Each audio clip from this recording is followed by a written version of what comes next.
आखिर नहीं, लड़के मार्स से नहीं आए हैं और लड़कियां वीनस से नहीं, लेकिन उनके बिहेवियर के पीछे छुपी है लाखों साल पुरानी एवोल्यूशनरी बायोलॉजी की कहानी।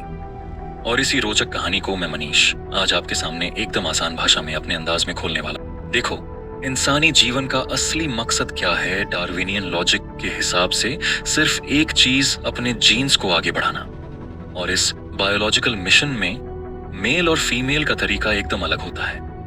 अब मेल को देखो एक इजैक्यूलेशन में, यानी एक बार मास्टरबेशन या सेक्स के दौरान वो लगभग 20 करोड़ स्पर्म निकालता है, और अगर दिन में 2 बार कर ले तो महीने भर में अरबों खरबों स्पर्म का दान दे देता है।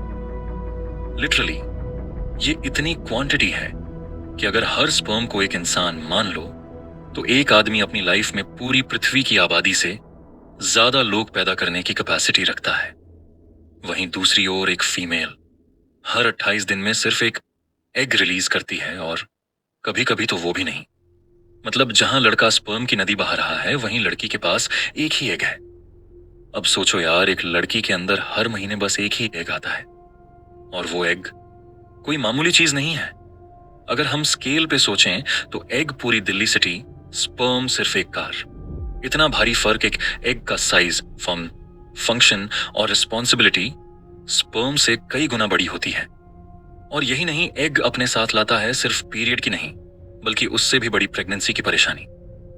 अब स्पर्म को देखो, उसे तो बस दौड़ना है, एग तक पहुंचना है, बस इतना ही उसका काम। रेस जीती और फिनिश। लेकिन एक बार फर्टिलाइजेशन हो गया तो आगे की सारी महाभारत शुरू होती है लड़की के हिस्से।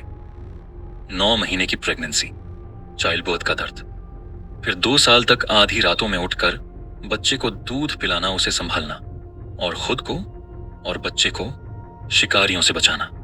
अब सोचो, अगर हम इसको आइस एज या प्रिमिटिव टाइम्स में विजुअलाइज करें तो मेल का इन्वेस्टमेंट होता है कुछ मिनट्स की फेवरेट प्रोसेस, और फिर निकल लो नई लड़की फाइंड करने। अब ऐसे में अगर लड़का बायोलॉजिकल लेवल पर ये सोचे कि मुझे अपना स्पर्म जितनी लड़कियों में फैलाना है फैला दूं, तो इसमें गलती किसकी है? क्योंकि नेचर का सिंपल रूल है, जितनी ज्यादा जेनेटिक कॉपीज बनेंगी उतना ज्यादा एवोल्यूशनरी सक्सेस। इसी को समझाया गया है रिचर्ड डॉकिंस की बेस्ट सेलर किताब में द सेल्फिश जीन, जहां हर ऑर्गेनिज्म की बेसिक ड्राइव होती है, मेरे जीन्स को फैलाओ जितना हो सके, जहां हो सके। और यही कारण है कि लड़के ज्यादा स्लटी या हॉनी होते हैं और लड़कियां ज्यादा सेलेक्टिव। तो भाई, ये सब हार्मोनल या मॉरल नहीं, बल्कि एकदम बेसिक बायोलॉजिकल इंजीनियरिंग है।